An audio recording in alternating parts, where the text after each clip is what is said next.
শিক্ষার্থী প্রতি 250 টাকা ধরে বছরে পরিবহন খরচ 62,50,000 টাকা দেখানো হলেও নেই কোনো পরিবহন ব্যবস্থা। আসসালামু আলাইকুম প্রিয় দর্শকবৃন্দু, চলে আসলাম আবারও আপনাদের মাঝে নতুন একটা ভিডিও নিয়ে। আজকে এমন একটা বিষয় আলোচনা করব, এমন একটা দানব আকৃতির হাইস গাড়ি নিয়ে আলোচনা করব। কি দানব আকৃতির হাইস গাড়ি সেই বিষয়ে আজকে আমরা বিস্তারিত আলোচনা করব। দানব আকৃতির হাইস গাড়ির বাৎসরিক খরচ বছরে কয়েকশো কোটি টাকা। কেন সেই খরচ, কি কারণে এত খরচ, খরচের পেছনের নৈপথ্যের ঘটনায় আজকে আমরা এই ভিডিওর মাধ্যমে জানতে পারবো।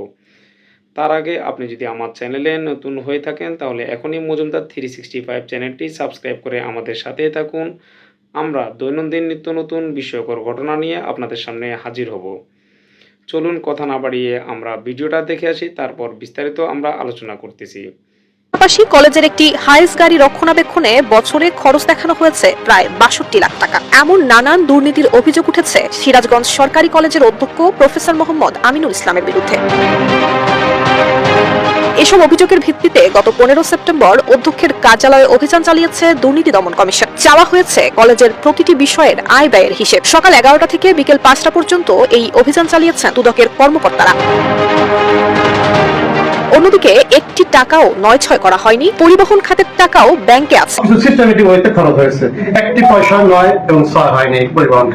এদিকে কলেজের আয় ব্যয়ের নথিপত্র খতিয়ে দেখছেন দুদকের কর্মকর্তারা। জানিয়েছেন অনিয়ম প্রমাণিত হলে যথাযথ ব্যবস্থা নেওয়ার কথা। পর্যবেক্ষণে দেখা যায় সেখানে কোনো মাইলেজ উল্লেখ নাই এবং কত লিটার তেল ব্যবহার করেছে এভাবে সুনির্দিষ্ট কোনো কিছু নাই, এবং গাড়িটা যে ছাত্ররা ব্যবহার করেছে এবং কোনো ছাত্রদের কোনো সিগনেচার কোনো কিছু পাওয়া যায়নি।